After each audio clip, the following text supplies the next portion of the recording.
100 tahun, tetapi orang Papua itu susah. Mereka pikir orang Jepang akan membangun Papua, tidak, gagal. Pikir Portugis akan membangun Papua, gagal. Pikir Belanda akan membangun Papua, gagal.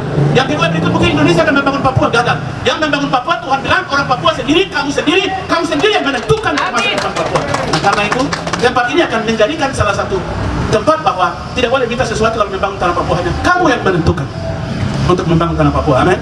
Karena sejarah membuktikan tidak ada orang yang bisa membangun ini, tidak ada orang yang bisa berbicara ini. Dari mana-mana orang datang tapi susah.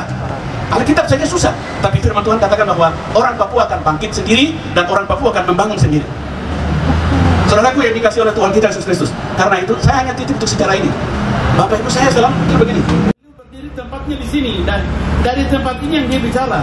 Tapi tempat itu di mana? Orang-orang Yunani, yaitu orang-orang dari Korintus di mana-mana, mereka semua kumpul di satu tempat dan rupanya laki-laki ini Paulus dia bicara tempat itu tempat di mana melakukan kejahatan. Ini dia tidak bicara, ini bukan khotbah di gereja ya. Ini bukan dia tidak bicara di tempat kerumunan orang yang percaya kepada Tuhan, tapi ini dia masuk di tengah-tengah orang-orang yang tidak percaya Tuhan dan penyembah berhala, dan dia berdiri di situ, dia katakan Injil adalah kekuatan Allah. Saudaraku yang dikasih Tuhan, dan kekuatan itu dia bicara di Romawi sana, tetapi itu mempengaruhi seluruh dunia sampai tanah di Papua. Tapi tidak pernah ada orang di sana. Yang kedua itu Spanyol jadi penasaran, kenapa dibilang itu kok tidak ada orang di sana. Spanyol dengan dia punya ini negara-negara Eropa, dia punya kekuatannya dengan segala macam, dia juga datang ke Papua, tapi rupanya juga Tuhan tutup. Tidak ada orang Papua yang satu pun bisa ketemu, bisa bertemu, tidak ada. Akhirnya Spanyol juga putar di Papua, ekspedisi kiri kanan, tapi juga tidak ketemu, dan mereka kembali lagi ke negara mereka. Yang ketiga siapa yang datang? Ketiga Portugis yang datang, hanya untuk merebut tanah Papua saja.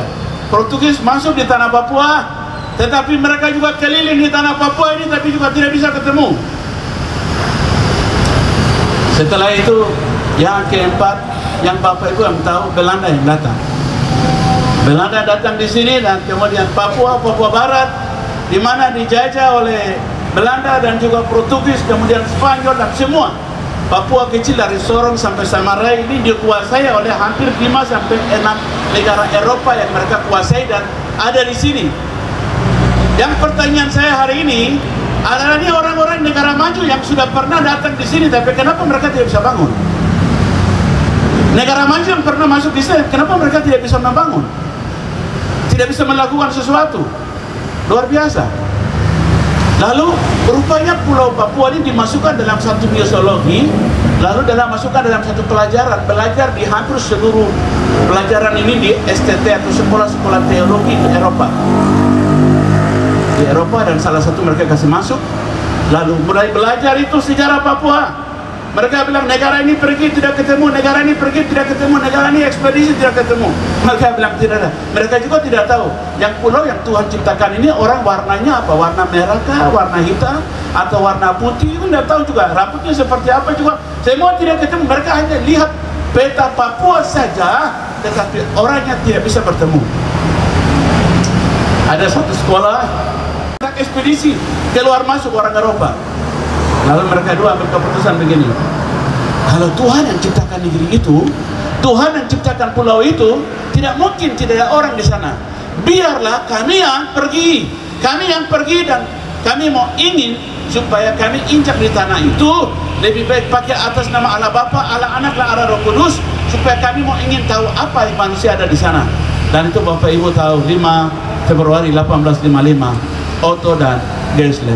Kenapa Otto dan Geisler ada di tanah ini? Dan kenapa mereka injak di sini? Karena memang sudah dipengaruhi oleh negara-negara Eropa. Mereka kasih tahu bahwa tidak ada orang lagi yang bisa bertemu. Lalu mereka datang, dan Belanda kasih izin, karena waktu itu Indonesia belum merdeka. Indonesia ini masih dijajah oleh Belanda hampir sekitar 350 tahun. Terlalu lama itu, terlalu lama. Mungkin bangsa ini karena terlalu bodoh, jadi terlalu lama dijajah oleh Belanda juga, karena 350 tahun. Itu terlalu lama. Orang Papua baru 50 tahun saja mau merdeka, berarti orang Papua lebih pintar daripada kamu orang yang di luar Papua. Ya itu terbukti, itu sejarah membuktikan.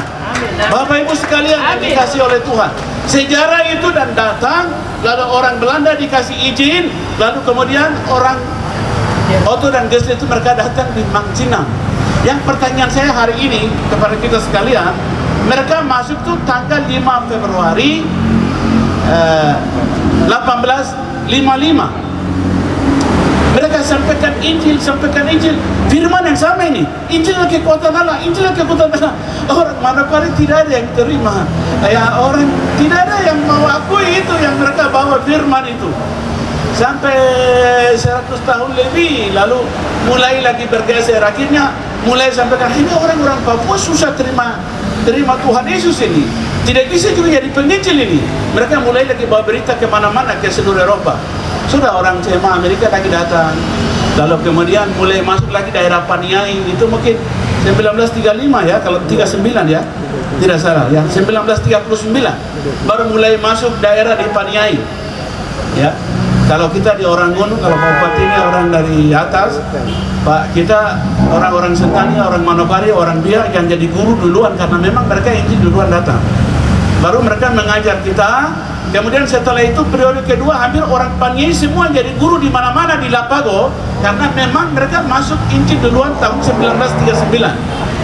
Setelah itu Lembah Bahalem ini baru 1955. Coba bayangkan 1855 dan 1955 ini hampir 100 tahun. Makanya dari pemberita Injil dia bilang, saya sudah bawa Injil 100 tahun, tetapi orang Papua itu susah.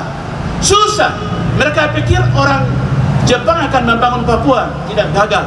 Pikir Portugis akan membangun Papua, gagal. Pikir Belanda akan bangun Papua, gagal. Yang kedua berikut mungkin Indonesia akan membangun Papua, gagal. Yang membangun Papua, Tuhan bilang orang Papua sendiri, kamu sendiri yang menentukan masa depan Papua. Nah, karena itu tempat ini akan menjadikan salah satu tempat bahwa tidak boleh minta sesuatu kalau membangun tanah Papua, hanya kamu yang menentukan untuk membangun tanah Papua. Amin. Karena sejarah membuktikan tidak ada orang yang bisa membangun ini, tidak ada orang yang bisa berbicara ini. Dari mana-mana orang datang tapi susah. Alkitab saja susah, tapi firman Tuhan katakan bahwa orang Papua akan bangkit sendiri dan orang Papua akan membangun sendiri.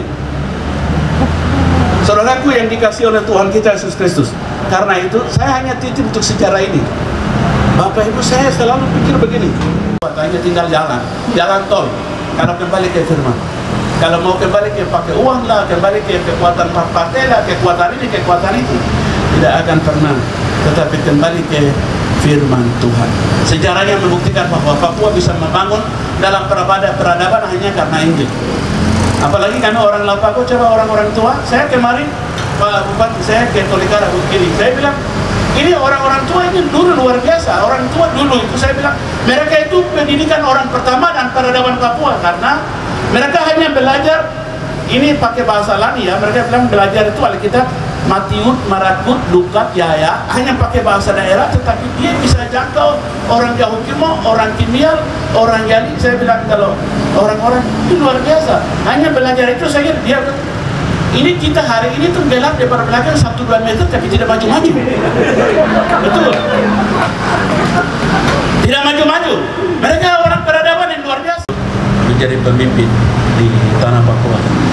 Mereka punya kelemahan, punya kekurangan, tapi kita berdoa supaya Tuhan kasih hikmat, Tuhan kasih kekuatan untuk menjalankan tempat ini. Mari kita berdoa. Tuhan, Partai Demokrat Provinsi Papua Raya hanya alam di dalam tangan Tuhan, tetapi manusia yang ciptaanmu, gambarmu yang akan memimpin partai ini adalah anak-anakmu Tuhan dan pilihanmu Tuhan. Karena itu hamba serahkan mereka ke dalam tanganmu. Mulai hari ini kami membukanya dan mereka akan menggunakannya dan memakainya sampai dan akhirnya untuk sukses dan nama Tuhan dipermuliakan saat menjalankan roda pemerintahan partai ini. Dalam nama Tuhan Yesus Kristus, Tuhan dan Juru Selamat kami berdoa dan menyerahkannya seluruh kepengurusannya panitia ini ke dalam tangan